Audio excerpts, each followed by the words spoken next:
Hello kids, स्वागत है आप सभी का आज के इस नए वीडियो में। आज के वीडियो में हम पढ़ने वाले हैं वर्ड एंड काउंटिंग। तो चलिए बच्चों, वीडियो को स्टार्ट करते हैं। ये है हमारे कलर्स। क्या है kids? Colours.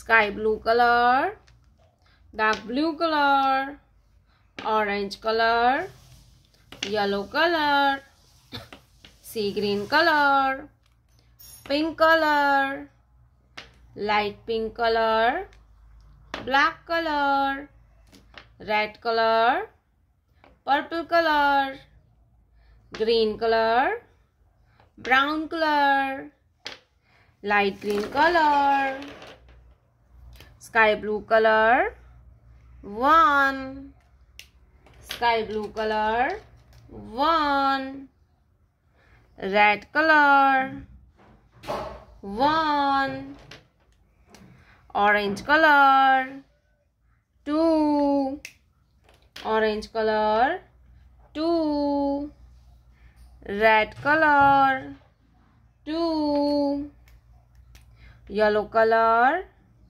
3, yellow color, 3, red color, 3, sea green color, 4, sea green color, 4, red color, 4, pink color, 5, pink color, 5, red color, 5,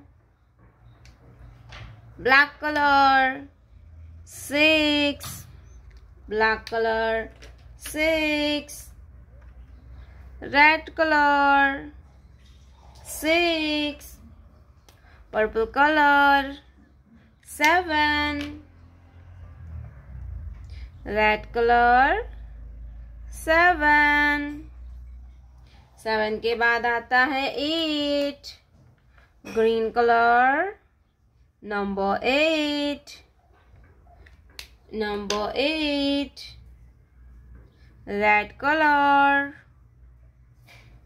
8, 8 के बाद आता है 9, brown color, 9, red color, 9, 9 के बाद आता है 10, light green color, 10, red color, 1, 0, 10, 1, 0, 10, 1, 2, 3, 4, 5, 6, 7, 8, 9, 10. Thank you so much for watching this video, kids. Don't forget to like and subscribe. See you in next video.